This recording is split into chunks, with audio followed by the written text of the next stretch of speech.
দর্শক আমন্ত্রণ জানাচ্ছি এটিএন নিউজের সাপ্তাহিক আয়োজন popular life insurance company limited বিস্টক অনুষ্ঠানে। আপনাদের সাথে আছি আমি গোলাম কাদির রবু। মূলত অর্থনীতি এবং ব্যবসা বাণিজ্যের নানা বিষয় নিয়ে আমরা এই অনুষ্ঠানে আলোচনা করে থাকি। আজ আমরা আলোচনা করব বাংলাদেশের আউটসোর্সিং খাতের যে সমস্যা এবং সংকট সেটি নিয়ে আমরা আলোচনা করব। আজ আমরা অতিথি হিসেবে পেয়েছি Bangladesh association of contact centre and আউটসোর্সিংয়ের সভাপতি জনাব তানভীর ইব্রাহিম। জনাব তানভীর ইব্রাহিম, আপনাকে স্বাগত জানাচ্ছি আমাদের এই আলোচনায়। ধন্যবাদ এটিএন নিউজকে আমাকে আজকে এই অনুষ্ঠানে আমন্ত্রণ জানানোর জন্য। আমি এটিএন নিউজের সমস্ত দর্শকদের শুভেচ্ছা জানাই। জি, আমরা অনেক দিন ধরে একটি শব্দের সঙ্গে বেশ পরিচিত এবং বাংলাদেশের নতুন নতুন যে বিজনেস আইডিয়া এবং সেক্ষেত্রে কিন্তু এই শব্দটি কি বলবো ব্যাপকভাবে প্রচলিত হয়ে গেছে, বিশেষ করে তরুণদের মধ্যে। সেটি হচ্ছে আউটসোর্সিংয়ে বাংলাদেশ ভালো করছে। তো আসলে আপনার কাছে একটু জানতে চাই শুরুতে, সেটি হচ্ছে বা আপনি যদি একটু দর্শকদের সামনে একটু বলেন যে আসলে আউটসোর্সিংটা আসলে কি এবং সেটি আসলে কিভাবে কাজ করছে এবং কিভাবে বাংলাদেশ সেখানে ভালো করছে, কিংবা তরুণরা এখানে কিভাবে আরও ইনভলভ হচ্ছে, সে বিষয়ে সম্পর্কে একটু আপনার কাছে জানতে চাই। জি, আউটসোর্সিং যদি ওয়ার্ডটাই একটু সেলফ ডেসক্রিপটিভ, যে কোনো কোম্পানি তার নিজস্ব যে কোর বিজনেস ভ্যালুগুলো আছে সে যদি সেটা নিজে রান করে তার অক্সিলারি যেই সার্ভিস সাপোর্টটা আছে সেগুলোকে আউটসোর্স করে দেয় অন্য একটি থার্ড পার্টি কোনো কোম্পানি বা ইন্ডিভিজুয়ালকে দিয়ে সেই কাজটা করিয়ে নেয়, সেটাই হচ্ছে প্রপার আউটসোর্সিংয়ের ডেফিনেশন। সেখানে আমরা যেহেতু আমরা টেকনোলজি বেসড আউটসোর্সিং করি, তাই আইটি এনেবল সার্ভিস এবং বিপিও এই দুটো ওয়ার্ড খুবই কাছাকাছি এবং এভাবেই আসলে আউটসোর্সিং এবং বিপিও কাজগুলো পপুলার হয়েছে সারা বিশ্বে। আচ্ছা, কারণ আসলে আমি যখন আমার নিজের কোর কাজের দিকে বেশি মনোযোগ দিব, আমিও সেখানে ভালো করব। আবার আমার যেই কাজগুলো আমার এই কোর কাজটাকে, আমার কোর বিজনেসকে সাপোর্ট করবে, সেগুলো যদি আমি কোনো একটা এফিশিয়েন্ট এবং ওটার স্পেশালাইজড কারো কাছে দিয়ে দিই, তারাও সেটা ভালোভাবে সার্ভিস সাপোর্টটা দিবে।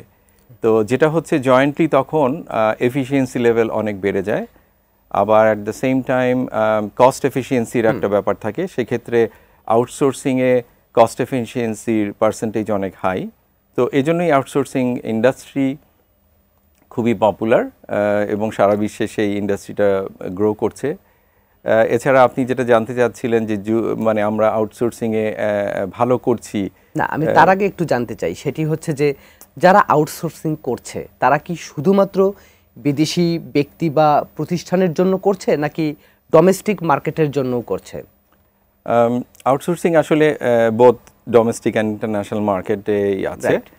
আমাদের বাংলাদেশে অলরেডি অনেক কোম্পানি তাদের কাস্টমার সার্ভিস সাপোর্ট থেকে শুরু করে অনেক ধরনের ব্যাক অফিস সাপোর্ট এগুলো আউটসোর্স করেছে, কিন্তু বাংলাদেশেও অনেক বেশি পোটেনশিয়াল আছে এই আউটসোর্সিং মার্কেটটা গ্রো করার ব্যাপারে। আউটসোর্সিং কনসেপ্টটা কম্পারেটিভলি একটু নতুন আমাদের জন্য। আমরা কোনো একটা থার্ড পার্টির কাছে, আউটসোর্সিং কোনো কোম্পানির কাছে আমার কাজটাকে হ্যান্ডওভার করে দিয়ে এখনও খুব বেশি কমফোর্টেবল বা সেই নো হাউটা আমাদের কোম্পানিদের মধ্যে এখনো আসেনি। না, আমি একটু জানতে চাচ্ছি যে যারা আউটসোর্সিং করছে তারা ডোমেস্টিক মার্কেটের জন্য কোন কোন ধরনের কাজগুলো করে দিচ্ছে এবং বিদেশি কোম্পানির জন্য বা ব্যক্তির জন্য কোন কোন ধরনের কাজগুলো করছে? জি, ডোমেস্টিক মার্কেটে প্রিডমিনেন্টলি কন্ট্যাক্ট সেন্টার সার্ভিসটা, আপনি যদি আমাদের যতগুলো টেলিকম অপারেটর আছে বাংলাদেশে তাদের যেই হটলাইন 121 বা 123 যেই সার্ভিসটা, সেই সার্ভিসগুলো কিন্তু কমপ্লিটলি 100% আউটসোর্স বিপিও কোম্পানিদের কাছেই আউটসোর্স করা। তো এটা একটা সলিড এক্সাম্পল যে আমরা বুঝতে পারি তখন যে আউটসোর্সিং মানে কি। সেই কলগুলো, সেই কাস্টমার সার্ভিস সাপোর্টগুলো কিন্তু কোনো কোম্পানির টেলিকম অপারেটরের কাছে যাচ্ছে না, এগুলো ল্যান্ড করছে কিন্তু সব আমাদেরই কোনো মেম্বার কোম্পানি বিপিও কোম্পানির কাছে। আর বিদেশি কোম্পানির ক্ষেত্রে? আর বিদেশি কোম্পানির ক্ষেত্রে অনেক ধরনের কাজ আছে। বাংলাদেশে যদিও খুব বেশি গ্রো করেন টেলিকম ছাড়া, ব্যাংকিংয়ে কিছু সার্ভিস সাপোর্ট আছে, লাইক কেওয়াইসি রিলেটেড সার্ভিস, যেগুলো আসলে আউটসোর্সিং কোম্পানিরা করছে। এছাড়া খুব বেশি গ্রো করেনি, আর কিছু ডিজিটাল সার্ভিসেস আছে। আর বিদেশি কোম্পানির ক্ষেত্রে আউটসোর্সিং পাইটা অনেক বড়, এখানে অনেক ধরনের কাজ আছে। এটা যদি আমরা ফ্রন্ট অফিস বলি তখন কল সেন্টার তো আছেই, ইমেল, চ্যাট, লাইভ চ্যাট, তারপর আপনার চ্যাটবোর্ড দিয়ে সার্ভিস আছে, এআই বেসড কিছু সার্ভিস আছে। এছাড়াও কাস্টমার সার্ভিস ফ্রন্ট অফিস ছাড়াও ব্যাক অফিসের হিউজ লাইন অফ ওয়ার্ক যেটা আমাদের বিপিও কোম্পানিরা করে।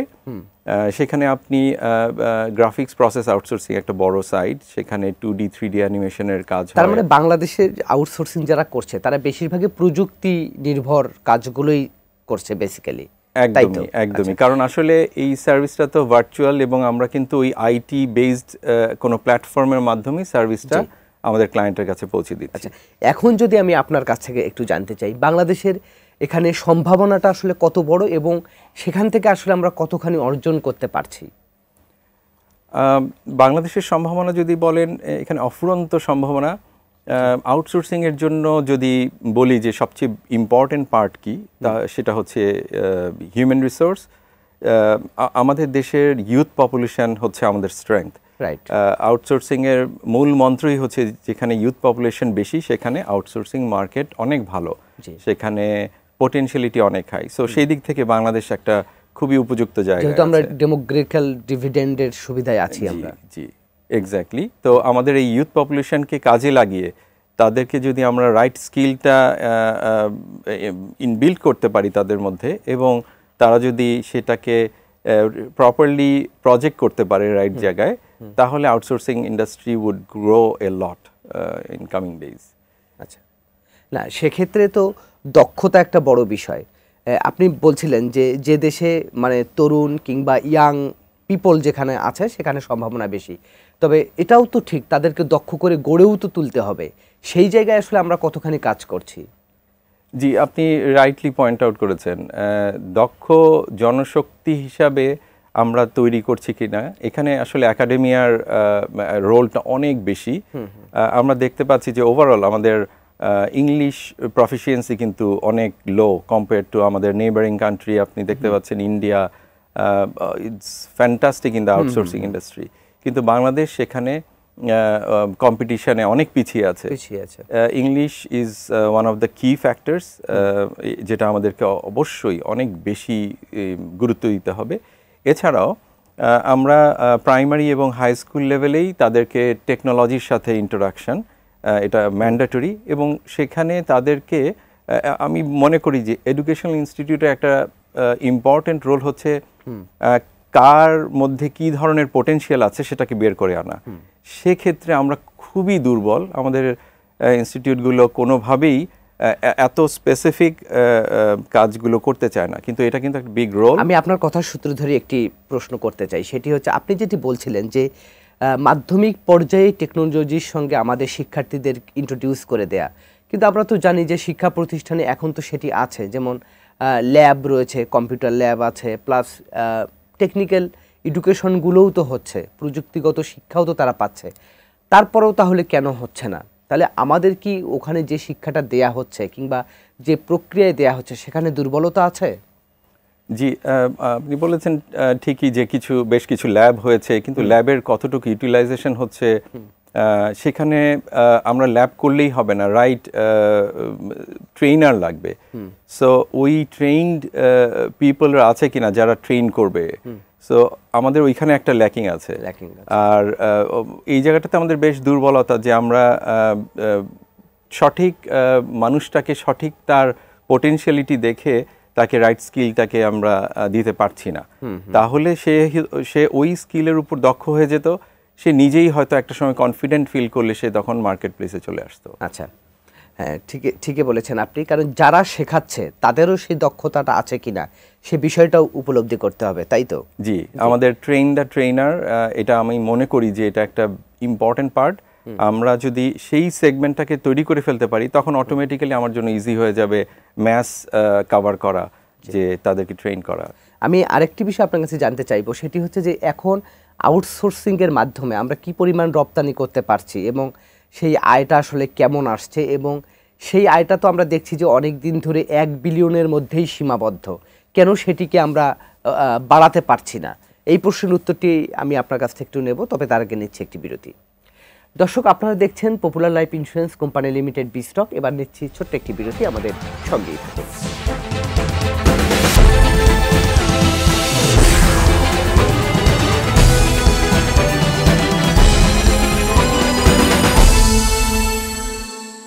দর্শক, বিরতির পর আমরা আবারও ফিরে এলাম popular life insurance company limited B-stock অনুষ্ঠানে। আজ আমরা আলোচনা করছি বাংলাদেশের আউটসোর্সিং ইন্ডাস্ট্রির যে সম্ভাবনা সেটি নিয়ে, এবং আমাদের সঙ্গে অতিথি হিসাবে আছেন Bangladesh association of contact centre and আউটসোর্সিংয়ের সভাপতি তানভীর ইব্রাহিম। জি, আপনাকে আরেকবার স্বাগত জানাচ্ছি। জি, ধন্যবাদ। যে বিরতির আগে আপনার কাছে আমি একটি প্রশ্ন করেছিলাম, এই যে আউটসোর্সিং থেকে বাংলাদেশ এখন কি পরিমাণ আয় করছে, বিশেষ করে আমি যদি রপ্তানি আয়ের কথা বলি, সেটি পরিমাণ আসলে কি পরিমাণ, এবং মনে হচ্ছে যে 1 বিলিয়নের মধ্যে আয়টি আটকে আছে, সেটি আসলে কেন বাড়ানো যাচ্ছে না? আসলে আপনি ঠিকই বলেছেন, 1 বিলিয়ন যেই ফিগারটা, এটা আসলে স্লোলি গ্র্যাজুয়ালি ইনক্রিজ করে আমরা এখানে এসেছি। এবং এছাড়াও আমাদের এই ফিগারটা হচ্ছে, আমি বলবো যে কাইন্ড অফ অফিসিয়াল ফিগার, যেটা আমরা আমাদের মেম্বারদের মধ্যে সার্ভে করে এবং বিভিন্ন তথ্যপত্র নিয়ে আমরা একটা ফিগার পাই। আমি মনে করি যে এই ফিগারটা হচ্ছে গিয়ে unofficial figure. The official figure মানে আসলে দ্য অ্যাকচুয়াল ইনকাম আমাদের বিপিও কোম্পানিগুলো করছে এর চেয়ে আরও অনেক বেশি। এছাড়াও এই বিপিও কোম্পানিগুলো ছাড়াও আমরা জানি যে ফ্রিল্যান্সিং আউটসোর্সিং আর একটা পোর্শন, তারাও অ্যাপ্রক্সিমেটলি 500 মিলিয়নের মতো ইনকাম করছে। এবং আমি মনে করি যে এই ইনকাম ফ্রিল্যান্সিং পোর্শন এবং বিপিও কোম্পানির পোর্শনটুক মিনিমাম হলেও ডাবল হওয়া উচিত, এবং হচ্ছে, কিন্তু আমরা সেটা রিফ্লেকশন প্রপারলি দেখতে পাচ্ছি না। আপনার কি মনে হয় যে অনেক টাকা আটকে আছে বিদেশে, বা সেগুলো আসছে না বাংলাদেশে? জি, অবশ্যই। ওই পয়েন্টেই আমি বলছিলাম যে মিনিমাম হলেও দ্বিগুণ ইনকাম নিশ্চয়ই আছে। আমাদের একটা টেন্ডেন্সি হচ্ছে টাকাটাকে আমরা দেশে আনবো না, টাকাটাকে একটি সুরক্ষিত দেশে পার্কিং করে রাখবো। এই টেন্ডেন্সিটাকে চেঞ্জ করার জন্য গভর্নমেন্টকে বিশেষ উদ্যোগ নিতে হবে। অলরেডি কিছু নেওয়া হয়েছিল এক্সপোর্টের উপর ইনসেন্টিভ, এটাকে আরও সহজীকরণ করতে হবে। তার মানে এই সেক্টরে অর্থ পাচারের বিষয়টিও জড়িত আছে মনে হচ্ছে? না, এটা কিন্তু পাচার হচ্ছে না, এটা হচ্ছে কাইন্ড অফ যে আমি আমার পুরো রেভিনিউটা আমার দেশে আনছি না। আমি হয়তো আমার বিদেশে আমার এই কোম্পানিরই কাজের সুবিধায় কিন্তু আমাদেরকে বাইরে কোম্পানি খুলতে হয়। আমাদের ক্লায়েন্টরা তখন ওই কোম্পানিতে পেমেন্ট করতে স্বাচ্ছন্দ্য বোধ করে ডাইরেক্টলি পাঠানোর চেয়েও। তো সেই ক্ষেত্রে কোম্পানির অ্যাকাউন্ট খুলতে হয়, এবং ওইখানে একটা পোর্শন রেখে দিয়ে এখানে হয়তো কস্ট যেটা কভার করে সেটাকে নিয়ে এসেছি। সেটি হচ্ছে যে প্রবাসী যারা আছে তারাও তো আউটসোর্সিং করছে, তার মানে তারাও তো আমাদের এই আউটসোর্সিং ইন্ডাস্ট্রিতে অবদান রাখছে নাকি? প্রবাসীদেরকে আউটসোর্সিং বলা যাবে না এই ক্ষেত্রে, যে কারণ আসলে আমরা ওইখানে কিন্তু হিউম্যান রিসোর্সটা, আপনি যেটা প্রবাসী বলতে বোঝাচ্ছেন হয়তো যে আমাদের মিডল ইস্টে যারা আমরা জনশক্তি রপ্তানি করছি তারা আসলে ফিজিক্যালি ওইখানে গিয়ে সার্ভিসটা ওখানেই প্রোভাইড করছে। আচ্ছা, বাট তারাও revenue earner, foreign currency earner বাংলাদেশের জন্য। তারা আউটসোর্সিং মডেলে পড়ে না সঠিকভাবে, যেহেতু তারা ফিজিক্যালি চলে যাচ্ছে। যে কোনো আউটসোর্সিং মডেল, এক্সপোর্ট মডেল যেটাকে আপনি মিন করতে যাচ্ছি, যেটা আমরা এতক্ষণ ডিসকাশন করলাম, সেটা হচ্ছে ক্রস বর্ডার। আমার দেশ থেকে সার্ভিসটাকে আমি বর্ডার ক্রস করে আরেক দেশে নিয়ে যাচ্ছি, তখনই সেটাকে এক্সপোর্ট রেভিনিউতে ফেলবো আমরা। যে আরেকটি বিষয় যেটি আপনি বলছিলেন যে এখন তো আমাদের আয় হচ্ছে প্রায় 1 বিলিয়নের কাছাকাছি, তাই তো? তো এটি তো নিঃসন্দেহে আমাদের রেমিটেন্স এবং রিজার্ভের ক্ষেত্রেও একটি যোগ করছে। এই অর্থটা তো আমাদের রিজার্ভে যোগ করছে, এটি আমাদের রিজার্ভকেও তো সমৃদ্ধ করছে, তাই কি না? জি, অবশ্যই। এটা ফরেন কারেন্সি আর্নিং মানে হচ্ছে আমাদের ফরেন রিজার্ভে কন্ট্রিবিউশন করছে। তো সেই ক্ষেত্রে আমাদের আসলে এগিয়ে যাওয়ার সম্ভাবনা অনেক বেশি। আমরা ফরেন কারেন্সি রিজার্ভকে সমৃদ্ধ করার জন্য আমরা এখন দেখতে পাচ্ছি যে গার্মেন্টস হচ্ছে সেন্ট্রাল এবং আমাদের হাই ডিপেন্ডেন্ট একটা সেক্টর। সো আমাদেরকে ডাইভার্সিফাইড যদি সেক্টর আনতে হয় সামনে, আইটি এনেবল সার্ভিস এবং বিপিও আউটসোর্সিং সার্ভিসটা একটা পোটেনশিয়াল সার্ভিস, যেটা একটা সম্ভাবনাময় খাত, আমাদের alternative source of foreign currency earning. কিন্তু যখন আমরা আউটসোর্সিং নিয়ে যখন বাংলাদেশ অনেক বেশি স্বপ্ন দেখছে, তখন তো আমরা একটা বিষয় দেখছি যে এখন যে আর্টিফিশিয়াল ইন্টেলিজেন্স, যেটা এআই প্রযুক্তি, এর ফলে কি আমাদের আউটসোর্সিংয়ের ক্ষেত্রে সম্ভাবনার ক্ষেত্রে একটা বড় বাধা হয়ে দাঁড়াবে না? আপনার কাছে কি মনে হয়? এআই আসলে, এআই প্রযুক্তিটা আমাদের পুরো ওয়ার্ল্ডের জন্যই এখন একটা ব্লেসিংস, এবং আমি বলবো যে বাংলাদেশের জন্য এটা আরও বেশি ব্লেসিংস। এআই যেমন আমাদেরকে অনেক কাজ সহজ করে দিচ্ছে, সো এআই সহায়তা নিয়ে আমি আমার সার্ভিস সাপোর্টটাকে আপগ্রেড করার এবং আমাদের এই ক্লায়েন্ট সাপোর্টটাকে ইমপ্রুভ করার কিন্তু অনেক স্কোপ চলে আসছে। আচ্ছা, বাংলাদেশের স্কিলে যেই ধরনের গ্যাপ আমরা দেখতে পাচ্ছি, যে আমরা ইন্টারন্যাশনাল লেভেলে সার্ভিসটা দিতে গেলে যেই গ্যাপটা এখন দেখা যাচ্ছে আমাদের আশেপাশের কান্ট্রি থেকে, বরং আমি বলবো যে এই এআই আসাতে আমার সুযোগ হয়ে গেল যে আমি এআই দিয়ে আমার স্কিল গ্যাপটাকে কমিয়ে আনা, এবং আমি সেই স্ট্যান্ডার্ডের সার্ভিস সাপোর্টটাকে। তার মানে আপনি বলছেন যে এআই সংকট নয়, বরং এটি একটি সম্ভাবনা তৈরি করেছে। এআই অসম্ভব সম্ভাবনা তৈরি করেছে, কারণ আসলে এআই কিন্তু নিজেই কাজ করতে পারে না, তাকে দিয়ে কাজ করিয়ে নিতে হয়। সো এআই, আর্টিফিশিয়াল ইন্টেলিজেন্সকে হিউম্যান ইন্টেলিজেন্স দিয়ে আমরা যদি প্রপারলি তাকে গাইড না করি, সে কিন্তু রাইট আউটপুটটা দিতে পারে না। So we need human resource. So মানুষের বুদ্ধিমত্তাটাই সে কাজে লাগিয়ে সে তার আউটপুটটা দিতে পারে, কাজগুলো করছে। জি জি, আপনার কাছে আরেকটি বিষয় একটু জানতে চাই, সেটি হচ্ছে বাংলাদেশে আউটসোর্সিংয়ের ক্ষেত্রে কোনো নীতিমালা আছে কিনা। বিশেষ করে আমরা যেটি দেখি যে আউটসোর্সিংয়ের নামে বিভিন্ন রকমের প্রতিষ্ঠান গড়ে উঠেছে, যারা প্রশিক্ষণের নামে বিভিন্ন তরুণদের কাছ থেকে টাকা পয়সা হাতিয়ে নিচ্ছে, হ্যাঁ, এরকমের নানান রকমের অভিযোগ পাওয়া যায়। তো সেক্ষেত্রে আসলে আপনারা যেহেতু এই অ্যাসোসিয়েশনের নেতৃত্ব দিচ্ছেন, যে আপনারা এই বিষয়টি নিয়ে কোনো কিছু ভাবছেন কি না, কিংবা আপনাদের অ্যাসোসিয়েশন এক্ষেত্রে কোনো কিছু করার চিন্তা ভাবনা করছে কিনা, এই প্রশ্নের উত্তরটি নেব। তবে তার আগে নিচ্ছে আরেকটি বিরতি। দর্শক, আপনারা দেখছেন popular life insurance company limited বিস্টক। এবার নিচ্ছি আরেকটি বিরতি আমাদের সঙ্গে।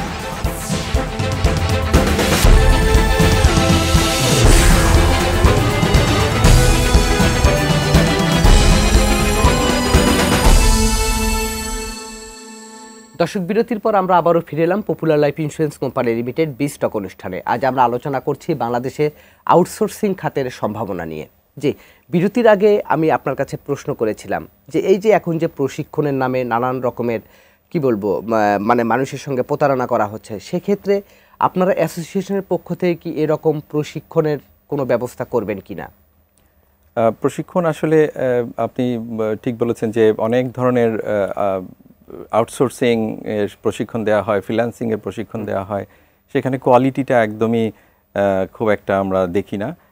এটা যদি কোয়ালিটিফুল ট্রেনিং হতো তাহলে কিন্তু আমাদের ইন্ডিভিজুয়াল ফ্রিল্যান্সিং এর কোয়ালিটি সার্ভিস মার্কেটটাতে আমরা ঢুকতে পারতাম। আপনাদের সেরকমের উদ্যোগ আছে? বাক্য অ্যাজ অ্যান অ্যাসোসিয়েশন তার তো নিজস্ব ফান্ড নেই, বাট গভর্নমেন্টের যেই প্রজেক্টগুলো আছে সেখানে যদি বাক্যকে অ্যাফিলিয়েটেড করে রেসপন্সিবিলিটি দিয়ে কোনো ট্রেনিং মার্কেটে দেয়া যায় তাহলে দ্যাট উড বি গ্রেট, এবং আমরা সেক্ষেত্রে অ্যাসোসিয়েশন নিজস্ব তত্ত্বাবধানে কোয়ালিটি ট্রেনারকে দিয়ে রাইট পিপলটাকে রাইট স্কিল দেওয়ার জন্য কাজ করবে। জি, আরেকটি বিষয়, কেউ যদি আউটসোর্সিং করতে চায় তাহলে তার প্রাথমিক যোগ্যতা কি লাগবে, এবং কিভাবেই বা সে যোগাযোগটা করবে কাজ পাওয়ার ক্ষেত্রে? একটা মানুষকে যদি ফ্রিল্যান্সার হিসাবে মার্কেটে আসতে হয়, আমি বলবো যে সেখানে বেশ কিছু ফ্যাক্টর আছে যাদের রোল আছে। একটা মানুষের নিজস্ব রোল তার নিজেকে কিভাবে তৈরি করবে সেটা তো তার আছেই। আমরা একই ক্লাসে দেখতে পারি একজন স্কলারশিপ নিয়ে বাইরে চলে যাচ্ছে, আরেকজন ওই ক্লাসে একদমই লো পারফরম্যান্স হিসাবে পড়ে আছে। সো একই ক্লাসেই কিন্তু পড়াশোনা করেছে।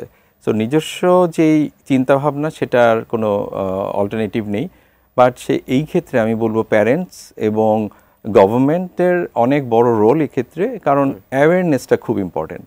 আউটসোর্সিং খাতটা যে ইম্পর্টেন্ট এবং এখানে কি কি স্কিল লাগবে, কি ধরনের টুলের এনহ্যান্সমেন্ট লাগবে ওদের স্কিলের মধ্যে, সেগুলো কিন্তু হাইলাইট করবে গভর্নমেন্ট এবং পাঠ্যসূচিতে সেগুলোকে ইনক্লুড করবে।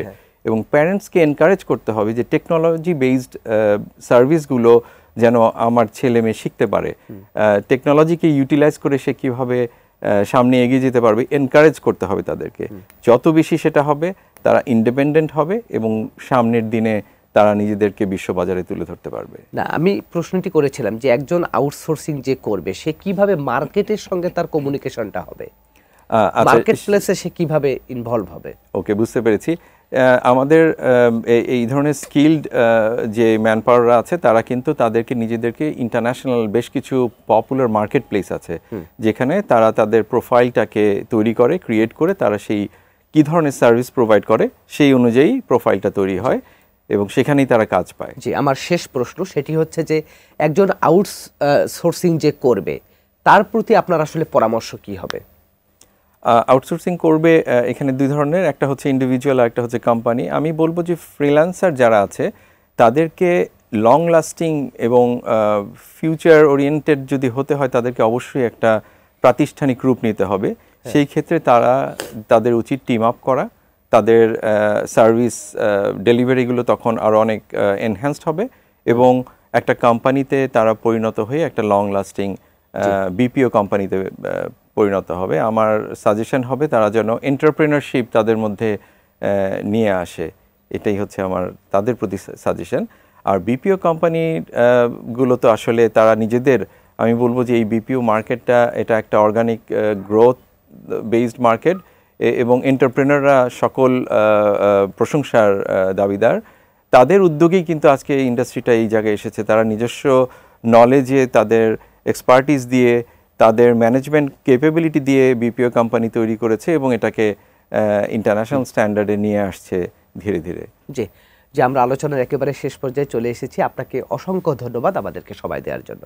ধন্যবাদ আপনাকে। জি দর্শক, এই ছিল আজকের popular life insurance company limited B-stock. আগামীতে আবারও দেখা হবে অন্য কোনো বিষয় নিয়ে। সে পর্যন্ত ভালো থাকুন, সুস্থ থাকুন, এটিএন নিউজের সঙ্গেই থাকুন।